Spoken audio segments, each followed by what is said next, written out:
Good morning, students.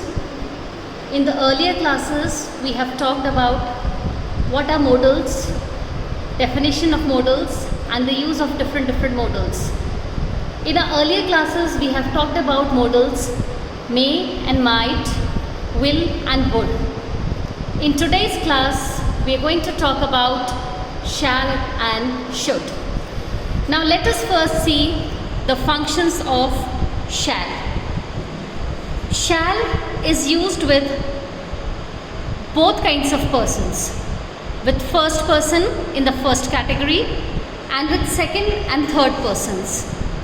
When it is used with first person, it has a different function, and when it is used with second and third persons, it has different functions. Now first let us take the function of shall in first person. Shall is used with first person to simply give information about future action. I repeat, shall is used with first person. It simply gives information about future action. As for example, we have sentences, I shall help you, or second sentence, I shall be 16 on Monday. Now coming to the rest of the functions with second and third persons, shall is used with second and third persons first as a promise. Sentences, first sentence, you shall have a holiday tomorrow. Second sentence, he shall be rewarded if he stands first. I'll repeat, shall is used with second and third persons for promise. We have discussed two sentences. You shall have a holiday tomorrow, and the second sentence, he shall be rewarded if he stands first.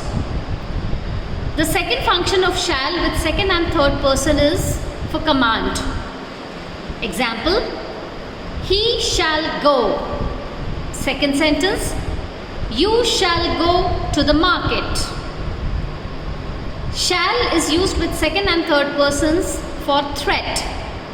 As for example, if you do this, you shall be dismissed.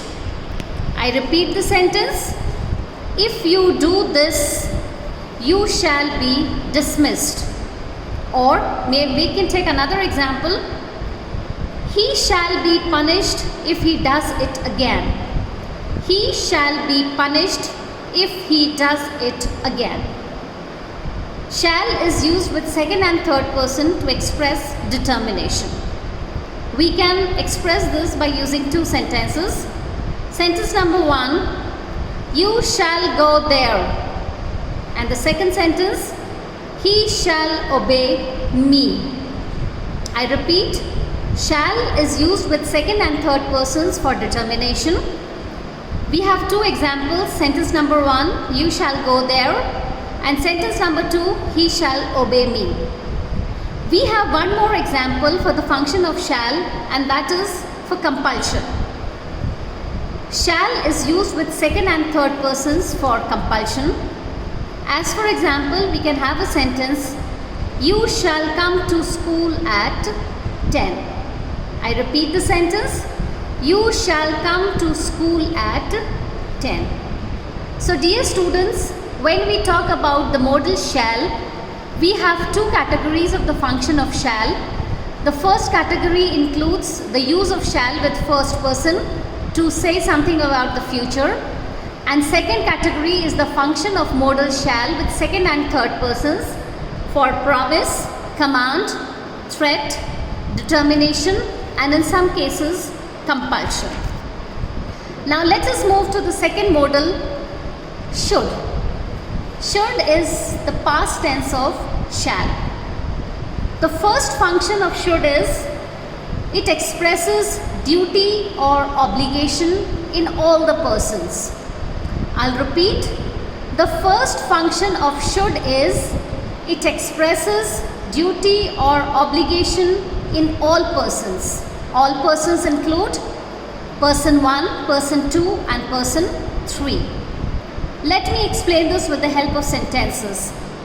First sentence, we should obey our parents. We should obey our parents. Second sentence, you should not go to your office late. You should not go to your office late. Both these sentences express duty or obligation. Now the second function of modal should is to express mild suggestion or advice. It can be used for giving or asking advice and for mild suggestions. Let me give you two examples to this. Sentence number 1, you should not laugh at her mistakes. Sentence number 1, you should not laugh at her mistakes. Sentence number 2, do you think she should apologize? Question mark. Second sentence, do you think she should apologize? Question mark. Both these sentences express suggestion or are giving or asking advice. The third function of modal should is it expresses possibility and condition. The third function of modal should is it expresses possibility and condition. We can say this with the help of two examples. Sentence number 1, if it should rain, the school will remain closed. If it should rain, the school will remain closed. And the second sentence, should danger come, we shall be prepared for it. I repeat the second sentence again. Should danger come, we should be prepared for it. Now these are the different functions of the modal shall and modal should. To rewind a few things, I told you in my earlier class that when we talk about modals, we can say that modals are basically those forms of verb which express moods, right? Modals express mood. As for example, for possibility we can say may and might. For ability we can say can and could. For permission we can use may, can and could. And for obligation we can use must, ought to and have to. We have talked about may and might. We have talked about can and could.